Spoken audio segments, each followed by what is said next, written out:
if we losing, you might want to stay out the front room, you know what I'm saying? So, but it's fine though for the most part. Don't nobody get hurt. It's just, you can tell the tension be real high.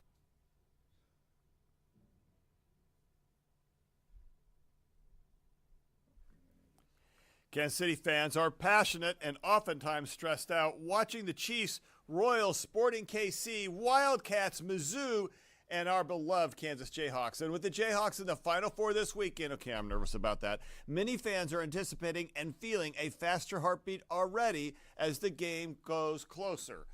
Add to that the lingering pandemic that continues to stress us. Why? Well, this is a live look at downtown Kansas City, where 2 years ago, everything was shut down due to COVID. Now in 2022, just getting back to life can be a stressor as we navigate more COVID variants combined with other viruses and the pressure to mask or not to mask. New guidance, new shots will help us on the way. April is Stress Awareness Month. I need that right now because I'm very nervous about Saturday and then, of course, Monday night. And we are here to help de-stress you now on Open Mics.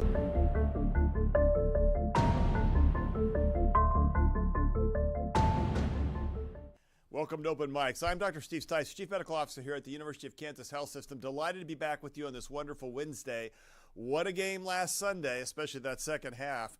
And what a game we'll see with the Jayhawks this Saturday. I'm telling you, if they play like they did in the second half, they're not going to lose. And it's a rematch of the 2018 Final Four semifinals. We call that a revenge game against Villanova in a game that the Jayhawks lost that year, but not this year. Today, Dr. Micah Schneider, a family medicine doctor, joins us from Great Bend. She knows how stress impacts her patient's health. She'll help us better recognize the symptoms and offer suggestions on what to do to lower your stress. Plus, my friend and psychologist, Dr. Greg Nowalnik, and you know he's my buddy because I can say his last name, will answer the question, is there such a thing as good stress and how to flip the switch on our negative stressors? So be sure to get your questions and send us into us on YouTube, Facebook, the Medical News Network, and Twitter. You'll find those links to that right here on your screen.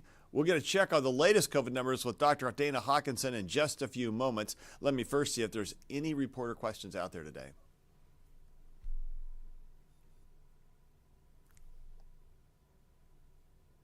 Okay, I'm not hearing any. All right, well, Kansas City is known for two things, actually three, well, four. Barbecue and its sport teams and its outstanding health care. Ask any Royals, Chiefs, Sporting, Jayhawk, Mizzou, or Wildcat, or racing fan, or people like me who pace up and down the room when the sports are going on, and they'll tell you that being loyal to their team can add stress to their lives. And just let me say, okay, I was raised a Missouri Tiger. I grew up on the Missouri side of the state line. And I am such a Kansas Jayhawk fan right now, and I am the basketball thing. How can you ignore KU basketball, right? That is the greatest basketball on the planet. A study published in the Journal of Psychological Science finds stress can make us reach for our favorite comfort foods, candy, fried chicken. The study shows people ate 16% more saturated fats on Mondays after their NFL team lost the day before. I'll definitely verify that. And if they won, fans would eat 9% less fat on that Monday. That meant, what had you do during the entire pandemic? Because, fried chicken went from, I don't ever have that because it's bad for me, to a staple at the beginning of this pandemic.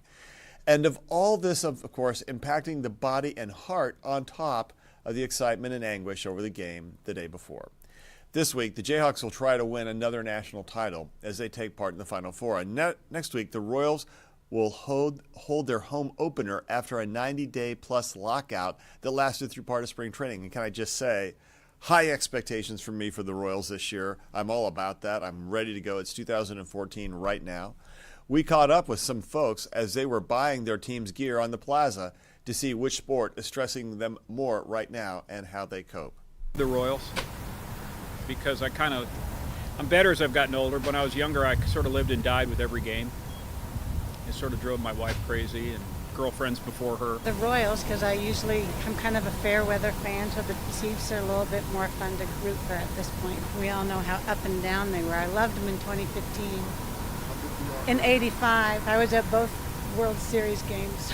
If we losing, you might want to stay out the front room, you know what I'm saying? So, but it's fine though for the most part. Don't nobody get hurt. It's just, you can tell the tension be real high. I'm usually kind of on the edge of my seat and, I'm just anticipating everything and it makes me nervous. Like when we get to the goal, it's like, are they going to score? Are they going to overshoot it?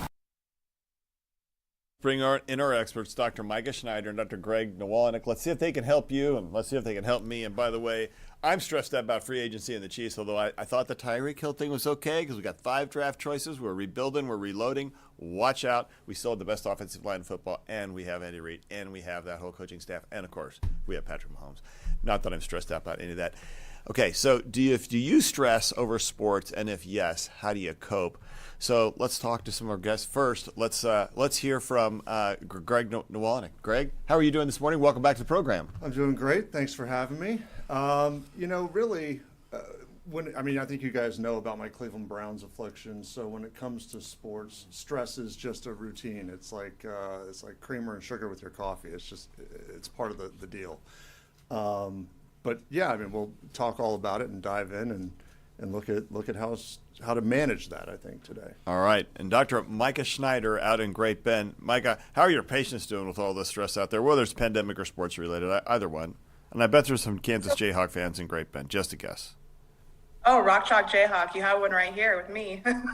Supported them my whole life and went to school all at KU, so I have to be their fan. But I think through right now, especially March Madness, everyone is a little bit stressed. They're like, are we going to make it? Are we going to go to the Sweet 16, the Elite 8, and now the Final Four? And then with the pandemic, we don't know, even 2 years out, is the next variant going to be the one that, forces us back into a lockdown? Or is it going to be a mild case that, you get a cough or a cold and you're able to move on? Do we need another booster shot? So I think all those things combine to give us some uneasiness and stress of not knowing what the next step is and where we're going to be 2 months from now. Or right now, I worry, we just got over spring break. What is our curve going to look like in the next 2 weeks to a month? And what is that next variant going to do? Is it going to be mild, or is it going to be more infectious or more deadly? So overall, there's just the stress of the unknown, I think, is the biggest thing. Yeah, I want the answer. So I'm one of those folks who reads the end of the book before he reads the whole novel, so they know what's going to happen. And then if it's really got a bad ending, I just don't read the book. I'll be really honest. And so I'm in this book club, and nobody else does that. And I annoy real book professionals because I read the end of the story, so I'm not so stressed. Is that completely crazy, Greg Nowalnik? I think that going for the ending first in a book is kind of defeating the point. Although after reading The Revenant, the movie that had Leo and the bear, the book was great. Ending ruined the whole thing for me. So maybe I should have done that. You should. I read it because it de-stresses me. But I guess if I just started with the ending, I might have thought it was great because it just didn't make sense in the line of the rest of the book. So I guess it's trying to figure out. I don't know what the answer is. Okay, Greg. When you read, do you get stressed over sports, Greg? I definitely get stressed over sports, and I read, and actually I don't read as much as I probably should because my doctoral program just kind of took all the fun out of reading for me. I did do that. Yeah, med school kind of did. It took me a few years to recover from that. Yeah. So why do we stress out so much as we watch games? Do we feel like we have so much emotional things at risk? Well, I think it's a number of factors. Firstly, we have an emotional connection that we form with our team, and so that's we're invested. And then number two, the big part is that we have nothing to do with the outcome. And so just like the pandemic, there were certain things that we could control and a lot of things that were well outside of our control, like everybody else in the world and the evolution of the variants. And so when we feel out of control, that's where we try to grab on and cling to whatever we can. And that's where I think we've talked before about magical thinking, the things that we can't control. Like, I'm going to wear the jersey that I haven't washed in 3 seasons. Wait. You're calling that magical thinking? You're saying it's not true? You're saying my favorite Chiefs hat, which I lost in the second half against Cincinnati, wasn't the reason we lost the game? It's a point for further research. Let's just leave it at that. Right. We will have to look into that. But it typically is not. It's our human attempt to control something beyond our control. And so, sports, obviously, that you don't make every catch, you don't make every throw, you don't make every shot. And so there's always that variable of what's going to happen and kind of the excitement that when the ball's in the air, what's going to happen with it? And if somebody's running with it, are they going to fumble? Are they going to hold it? Are they going to break a tackle? Are they not? And so there's just this constant rush, moment after moment in sports. And that kind of like when you make the basket, that relief, and then the immediate tension after of, oh my God, now we got to get a stop. And so it's kind of this trigger over and over of just this stress loop that we're in. And so it's exciting. Yeah, unfortunately, is this genetic? Because I think I passed it to my son because he and I watch games the same way. We're at a Chiefs game, we're watching the game, legs moving, pretty nervous. If we win, we're really excited. The rest of the day is great. The week starts out wonderful. I can read the sports page. When we lose, I just like going to shutdown mode. Well, it's one of those And so answers. does he. It's one of those answers, like, is it genetic or is it learned? Because he probably grew up watching sports with you, watching how you reacted. True. So in the same way that I grew up watching my dad scream at the television, I've been conditioned by my wife to not do that. But through college, all my friends really enjoyed watching games with me because I was like a sideshow.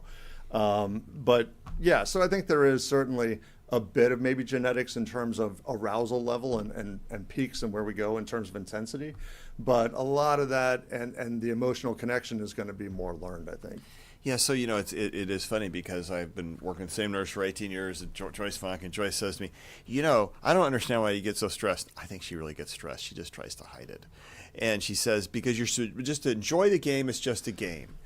I don't know. I've not been able to get there. Have you? No, I don't know what that is. Okay, fine. Sounds great, but Yeah. I can't get to that island. It sounds blissful. I'm not sure I can get that. Okay. Do your patients recognize they're stressed when they come to you for help? Micah, talk to us about stress in your practice and how you're encountering it. And by the way, do you feel stressed about this weekend? Oh yes, definitely. It's like you said, you can't control it, but you're nervous, you're excited. That energy level, that's the thing that makes you come back and watch the game more and more.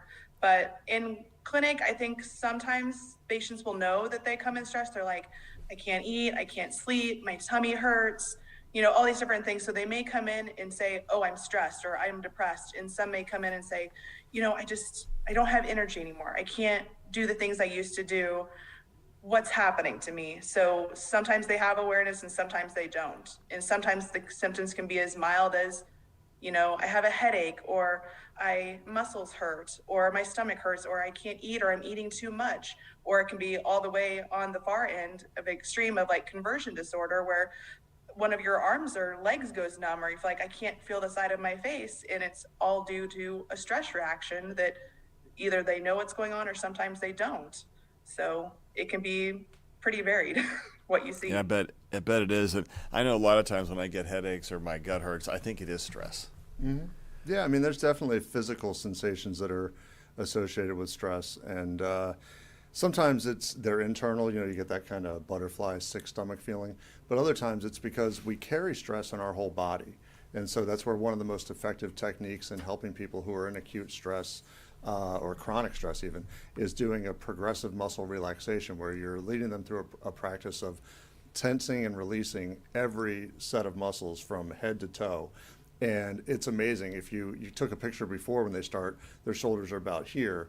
And when you're done, they're down here and you see them kind of slumping and they're far more relaxed. They're like, oh my God, they had no idea how much stress they're carrying in their body. So that will produce pain and discomfort. Well, you know how they handle stress in Star Trek, of course, because when you're out there in the final frontier and you're in the Discovery or Enterprise or whatever, and you're pretty stressed out about big things that happen with all the aliens, you go to the holodeck.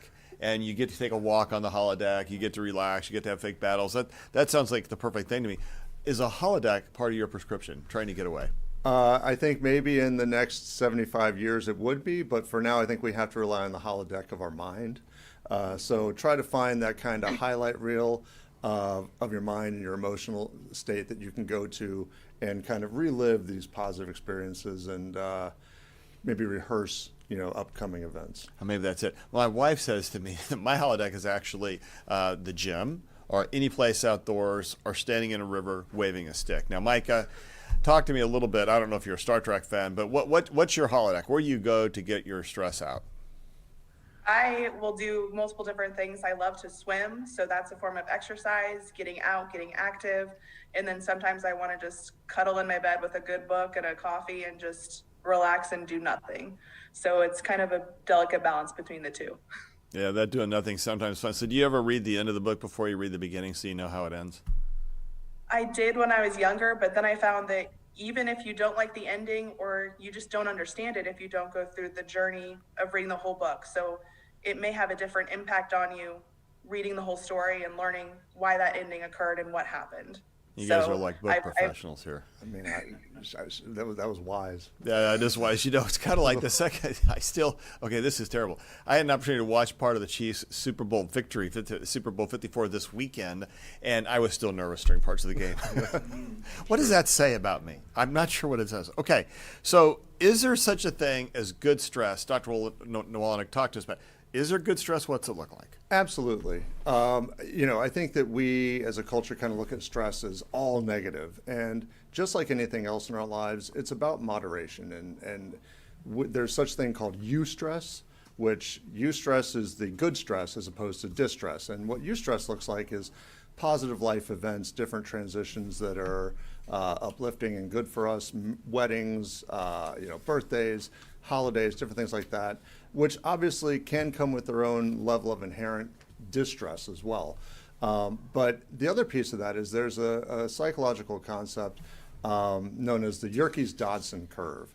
And what that describes is essentially our ability in relation to arousal or stress. And so it's a curvilinear relationship that essentially if you don't care at all about something, there's no stress whatsoever, your performance is going to be in the tank. And then at the other extreme is if you care entirely too much, you're hanging on really tight, you're really just stressed out and you're obsessing over it, your performance will waver and wane as well. So there's this optimal level of arousal, which is brought on by a relatively fair level of stress. It's that kind of stress you have that lets you know, hey, this is something I need to go and handle and address right now. So it's looking that we have positive arousal, positive stress that can lead us to action, which sustains us and keeps us moving forward in our lives. So stress is not all good or all bad. It's just part of the equation that helps us to drive to do things. It's been there ever since we were running from saber-toothed tigers in some part of human history. I don't know if I have my right eras there, by the way.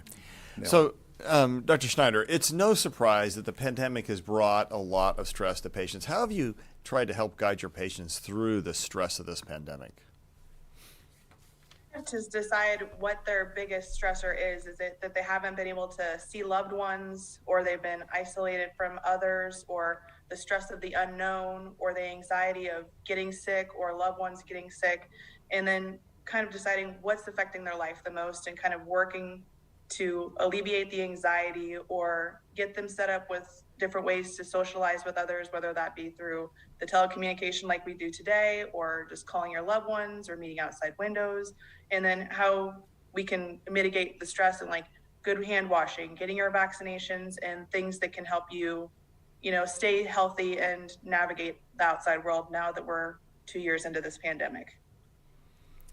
I think that is really good advice. And one of the things I guess we should ask is, when do we know if our physical or mental stress that we need help with it, that we're not able to cope with it?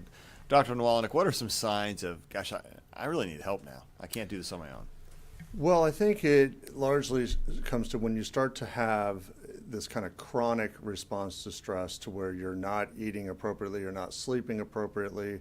And what that looks like is, for sleep, we want to be looking around, realistically, 6 or 7 to 8 to 9 hours a night. And the higher end of that is kind of a myth to a lot of people, but we really should strive for it. And I think that if people trying to sleep for 8 hours, you'll find that you actually start to really feel better. There's a reason that this is put out there. But any significant variance from that, if you're looking at you're sleeping 3 hours a night or you wake in the middle of the night and you're so stressed, if you're not eating right or you're overeating, and also whenever these feelings of helplessness and hopelessness set in, those are real benchmark responses that let you know that it's probably time to reach out for help, because that starts this kind of negative spiral that can lead to eventually real frustration with your life, and suicidal ideation creeps right in that door.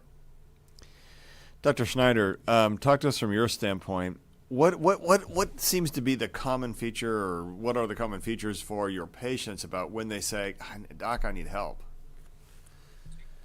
It's when they can't go to school, can't go to work, can't function, or can't do the things they want to do. So that's the big thing that usually brings someone into me. Like, I can't speak in front of people, or, I can't go to a basketball game because there's so many people around because I'm stressed because I'm going to get sick, or I can't be in that crowd that big, or other things like that. So those are the big things that bring them in. Or I'm having such severe headaches or abdominal pain that I'm missing more school or I'm missing more work. Those are the big things that draw them to my office. Yeah, those are tough, right? I will tell you, I sometimes have days like that, especially when I know the next day's a really big day. There are big stresses out there, and I'm not quite sleeping. So I try to exercise a lot on that day. Don't try to avoid any alcohol or anything like that, because that usually makes my sleep worse. So I think exercise for me has been the way I know that I can kind of wear my mind out and put me in a good frame for the next day, and then try to work out in the morning, because that puts me in a good frame and I get a few.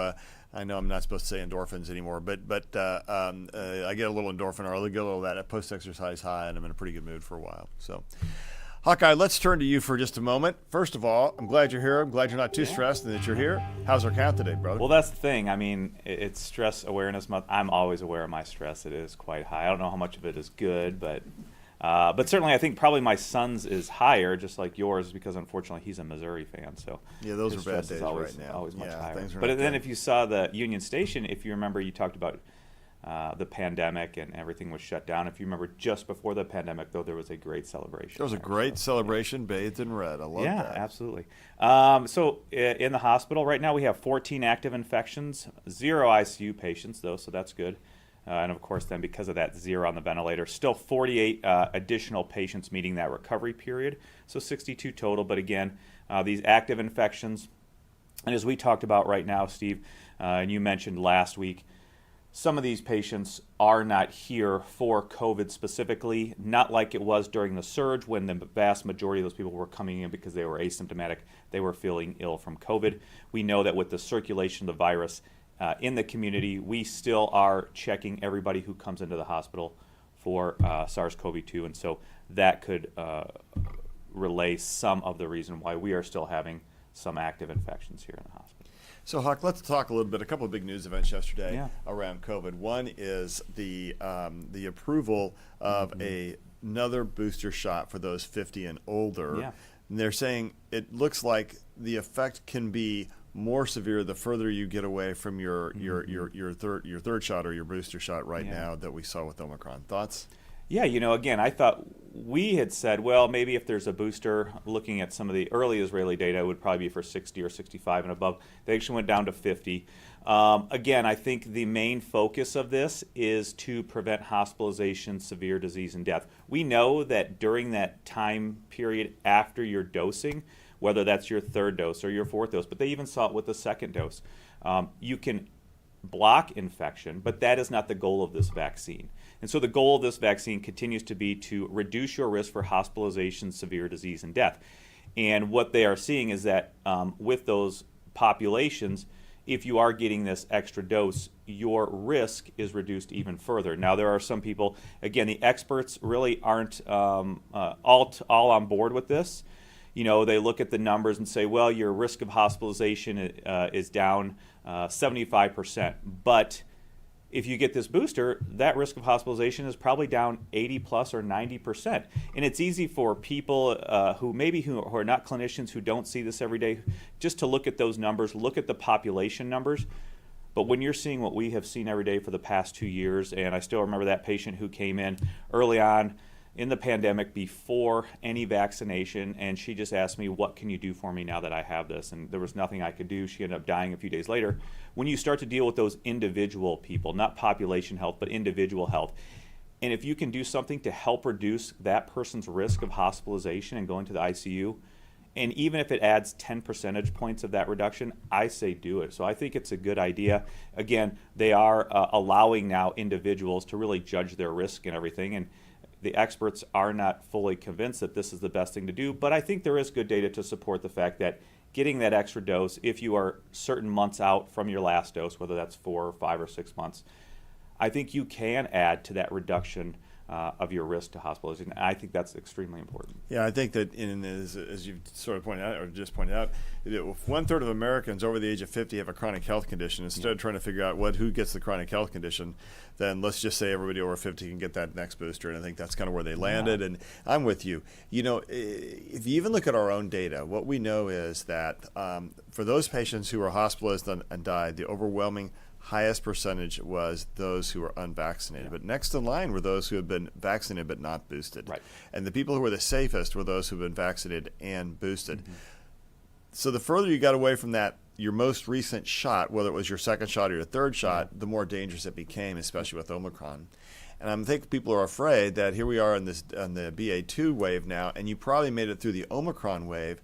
And we're going to talk more about BA2 here in just a moment. But what I think we're seeing is that there is potential for people who previously were okay to not be okay, because the BA2 wave is now going to come out, and we're seeing that in the wastewater testing. We're seeing that in the rise of hospitalizations. So I think this last booster that's now being recommended after 4 or 5 months from your prior booster or your last shot is important to go ahead and do, so that you can protect yourself against this wave and from whatever comes next. Yeah, and I've talked to a number of different people the last couple of weeks, just randomly, whether it's at the grocery store or here in the hospital, who were vaccinated, they were updated, they were boosted, and during this last surge got Omicron. And so I think they got some sort of natural boost. I think if you have had infection after that vaccination, especially with this Omicron surge, I think you can afford to wait a few more months as well. And I think that's important as well to understand that, and maybe going 3 or 4 months out from that infection,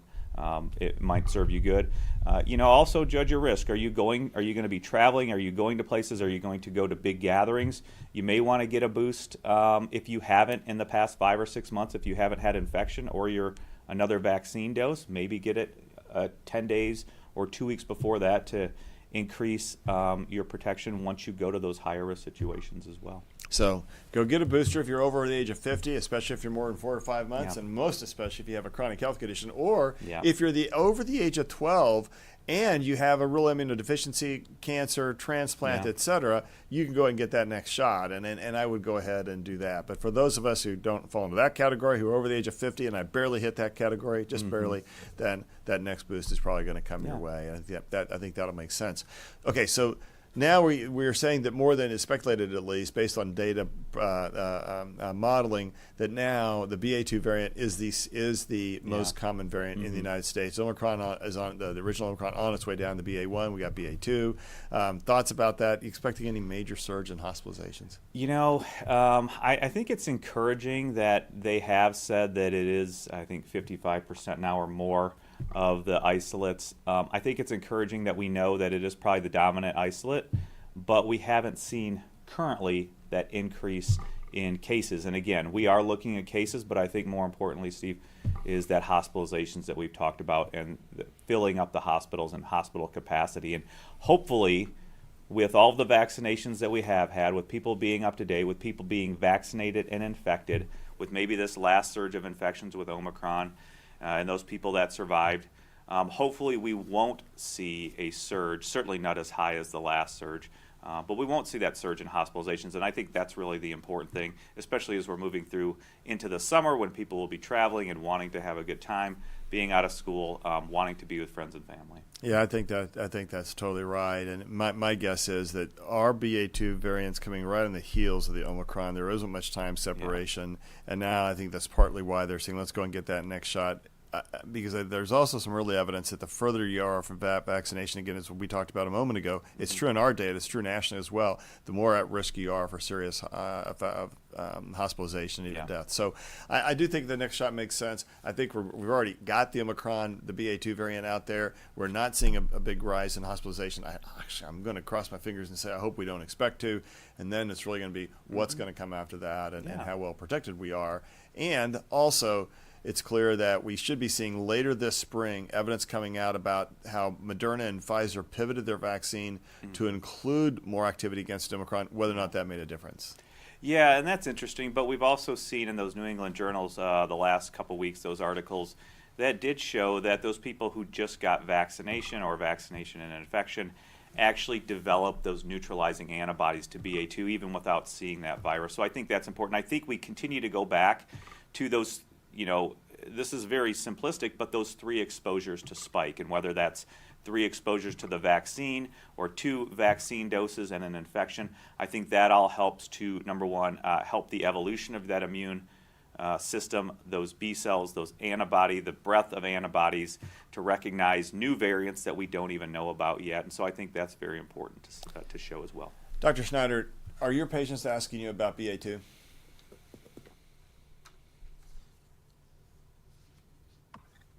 They're not asking necessarily about the BA2, but they are asking, should I get a second booster? When are they talking about releasing that? And then just Tuesday, we did get our answer on that. Indeed, they did. And so, we think about all the stress and this ongoing kind of chronic stress, Dr. Nowalnik, of this pandemic. It eats away at us. It eats away at our kids.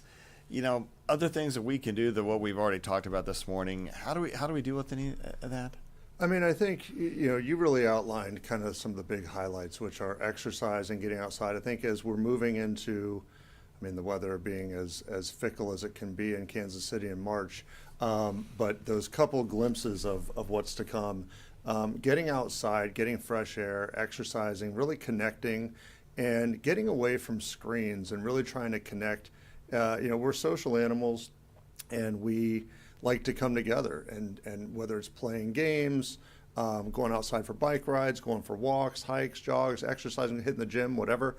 These are the things that are really going to kind of pull you out of this kind of negative mindset and terror loop that we've kind of been in, and remind us of what really matters and how we can rely on each other and find that connection.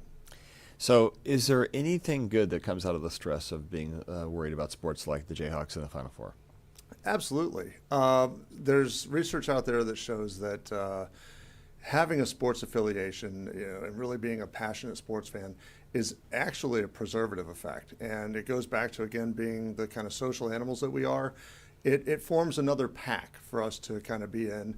And if you think about going to if you go to the game at the stadium or arena, or if you're just going to a sports bar or some restaurant to watch it, there's an immediate sense of camaraderie when you see somebody that's in same colors, same jersey, whatever, that you're connected. It doesn't matter if you're a day laborer, if you're a physician, if you're an attorney, major executive, whatever. You're all the same. We're all united in that fandom. And so when we come together like that, it lifts your self-esteem for that at least moment. And if you think about, the day after games, on those Mondays when you go back to work, if the team won and you see other coworkers that are fans as well, there's the kind of high fives that get exchanged and the kind of recounting all the highlights from the games.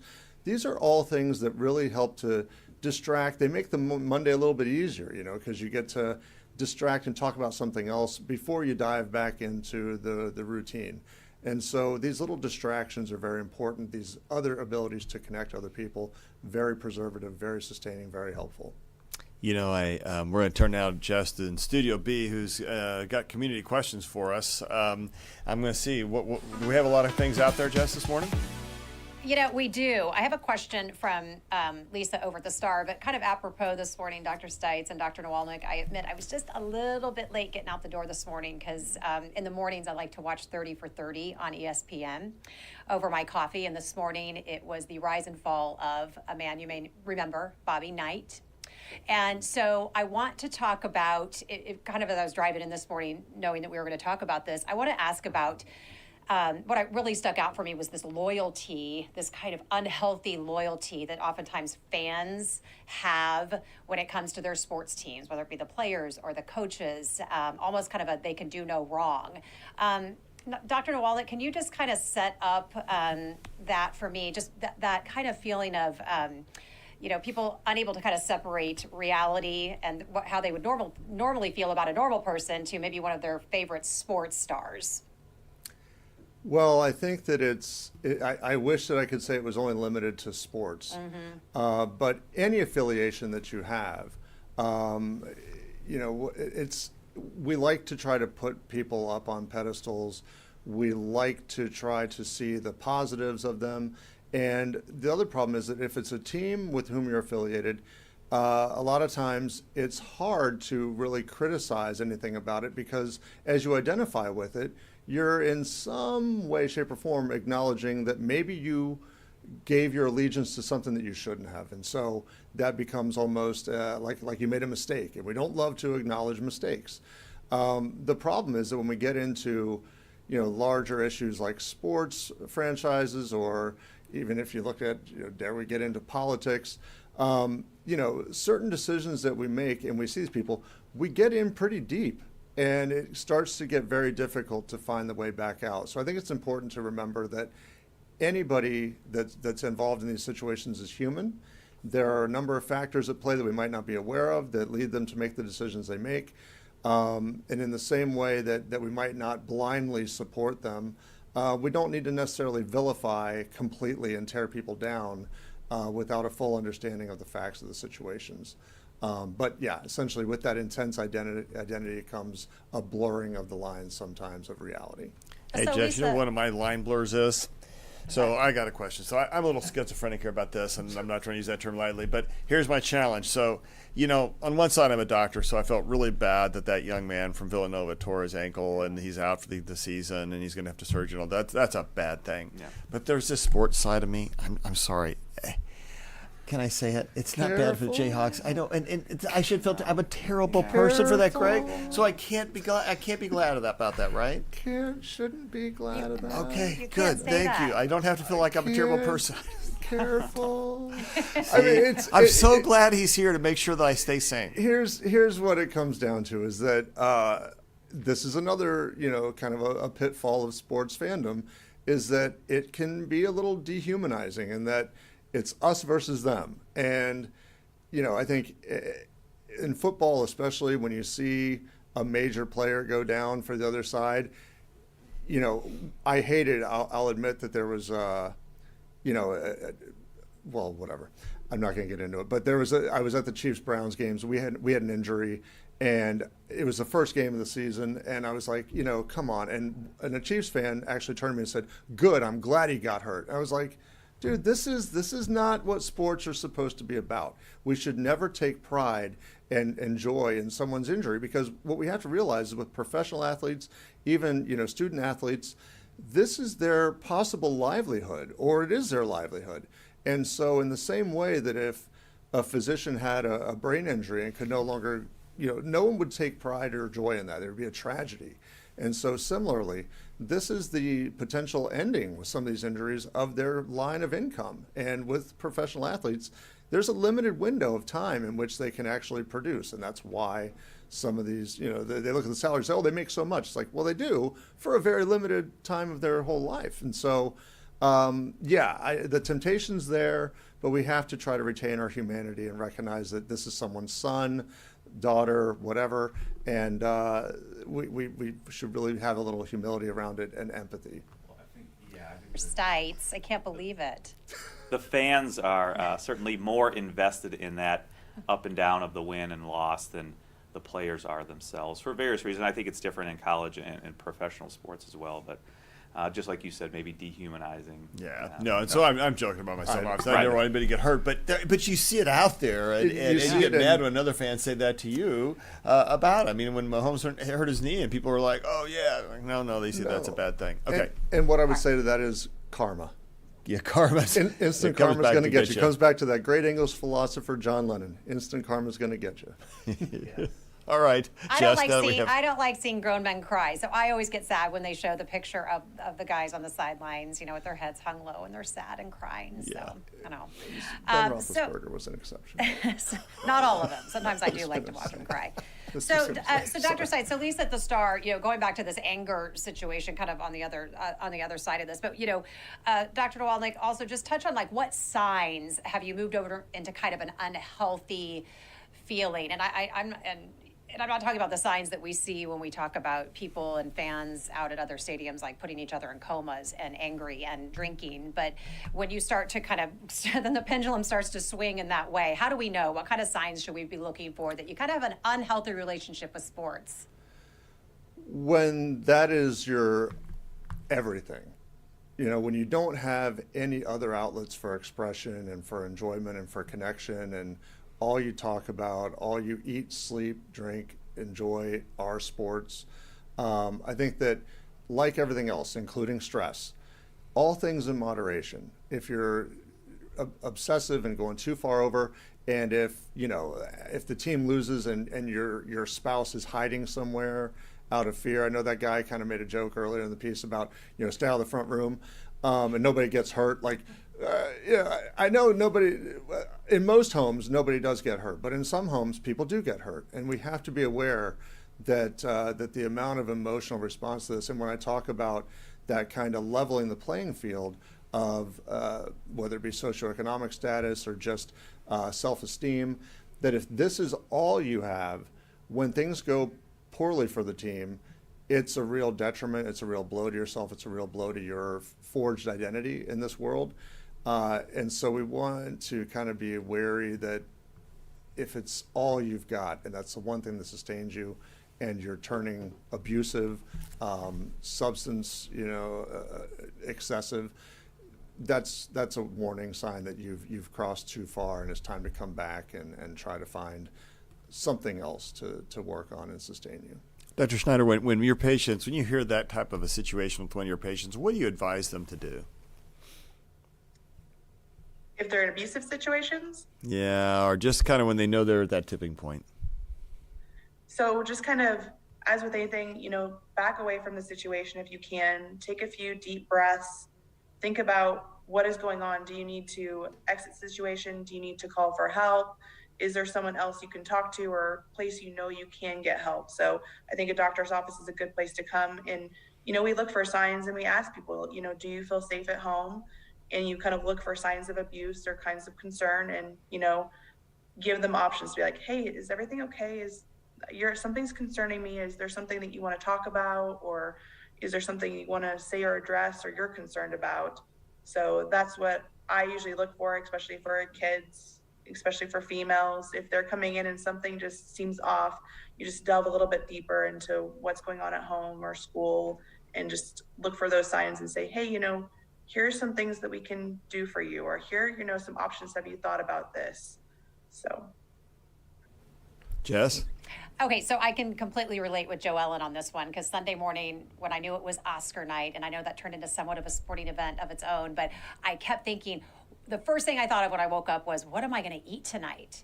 Oh my gosh, I can't wait. What am I going to snack on? I was just so excited about it. So Joellen wants to know, why do we get so excited about snacking, and why do we associate food so much with game day?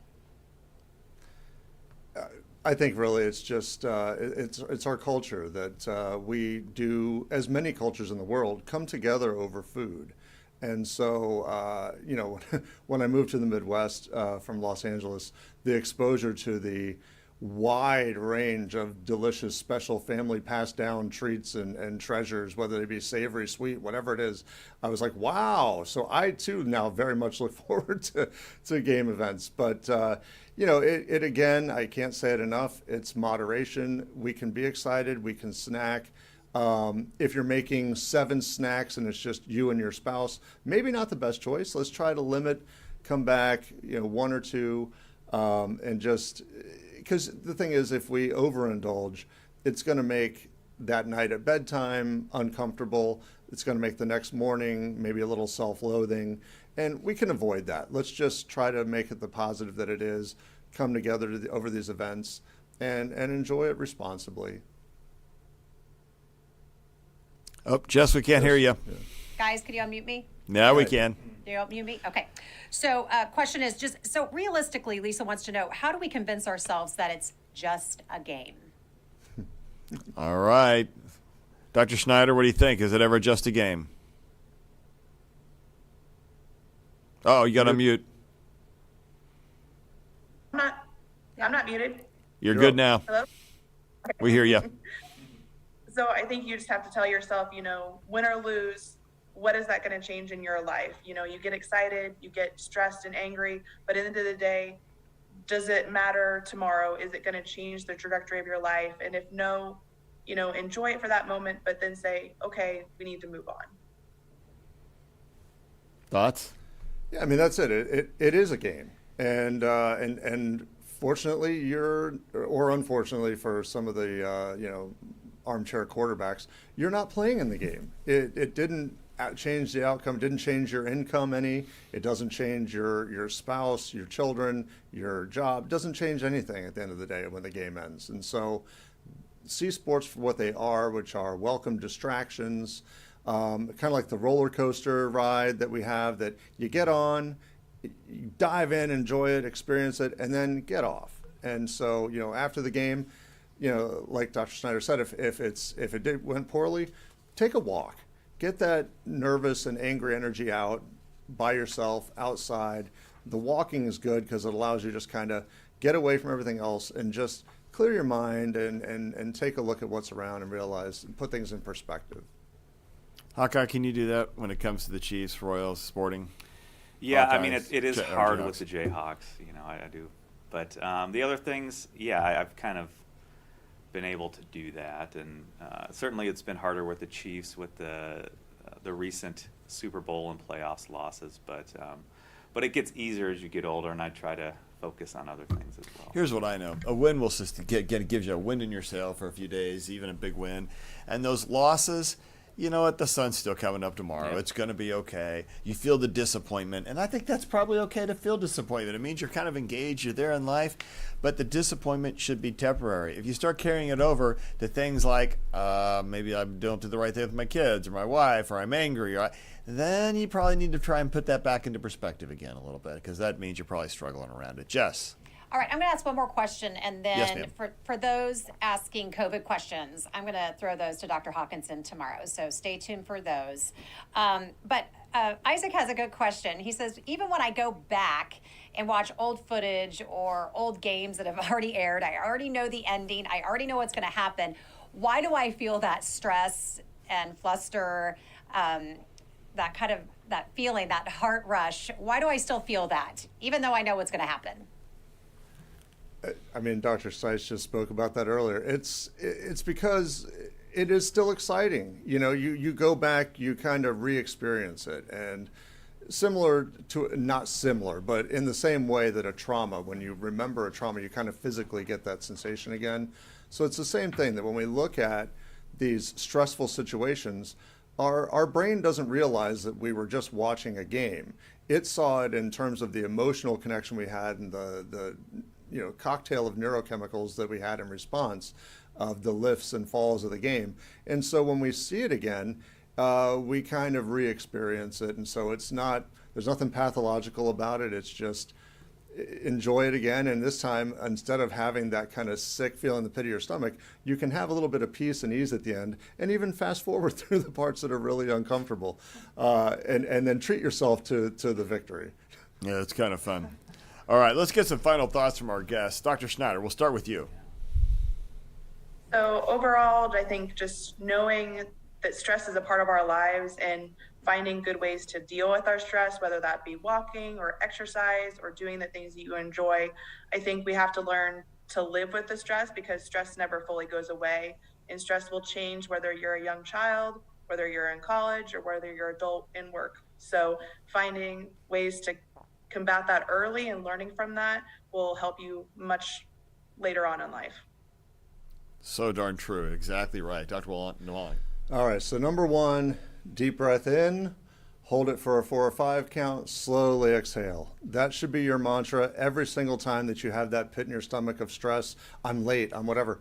In that moment, there's probably not a lot you can do about it. So breathe and don't tear yourself to pieces, and learn from it. Next time, if you were late, next time get up when your alarm goes off. Don't snooze. So that's that part. Now we come over to sports.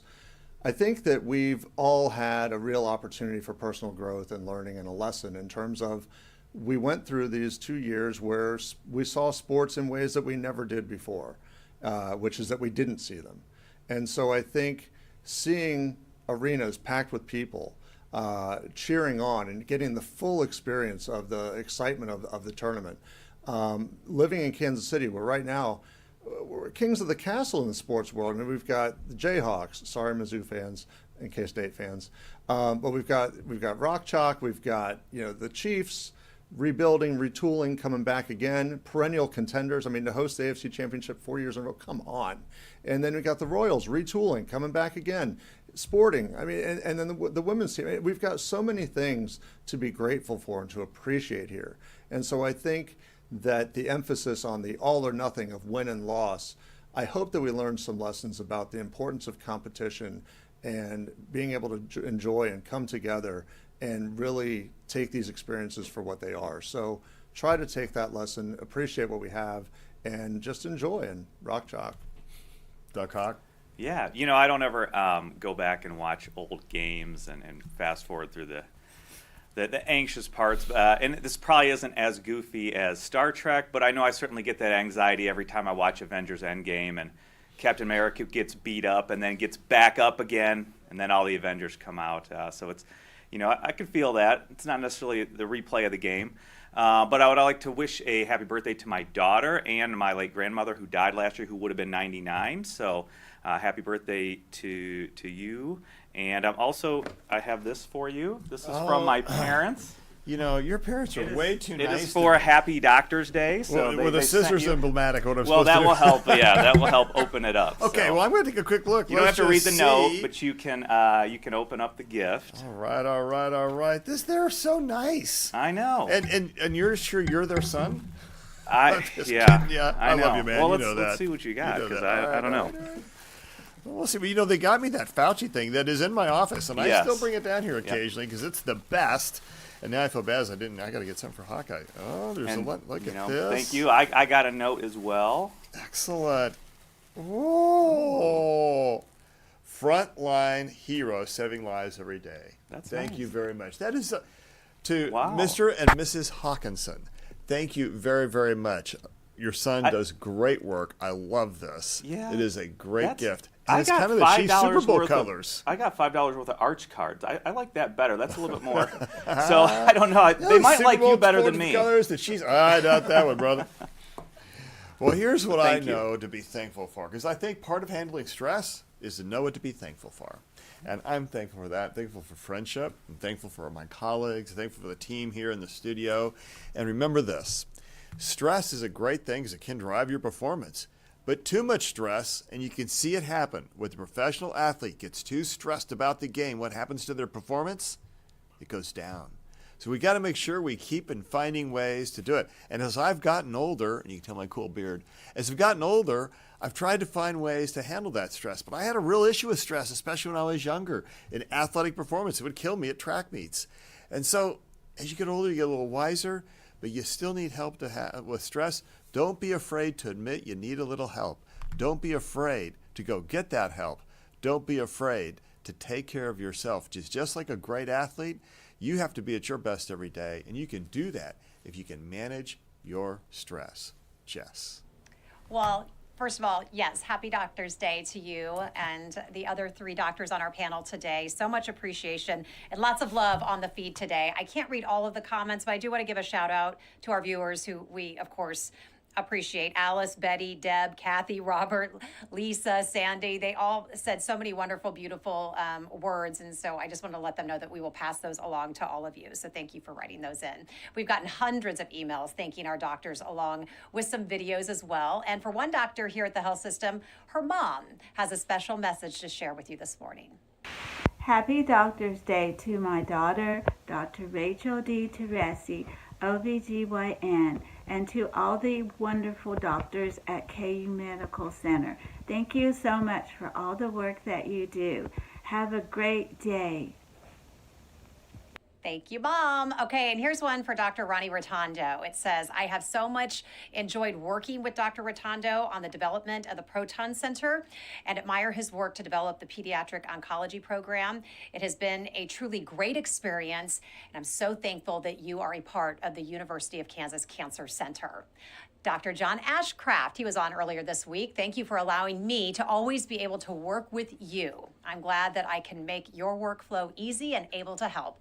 Always a joke and a laugh with you.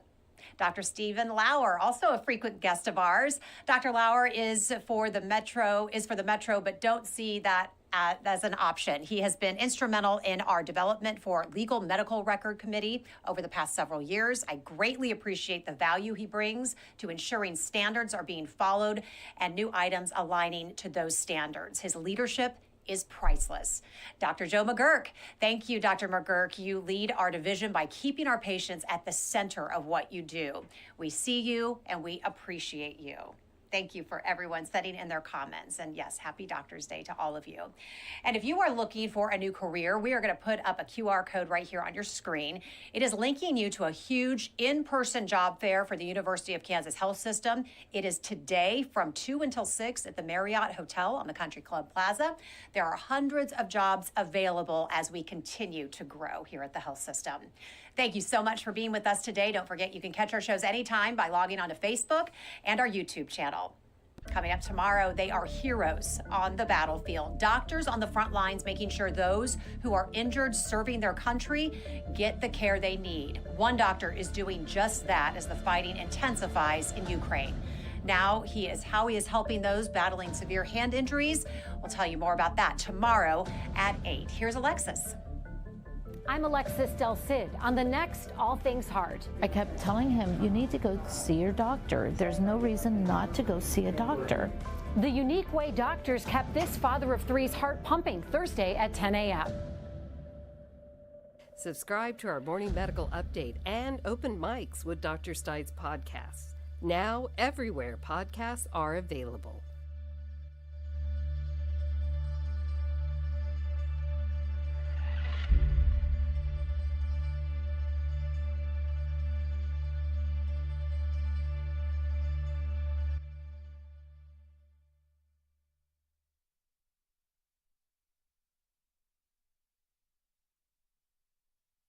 Even though the pandemic is such, they have liked watching us every day. Yeah. Well, thanks for coming down, brother. No, always good to see you That's guys. fun. That's a hoot. Thanks.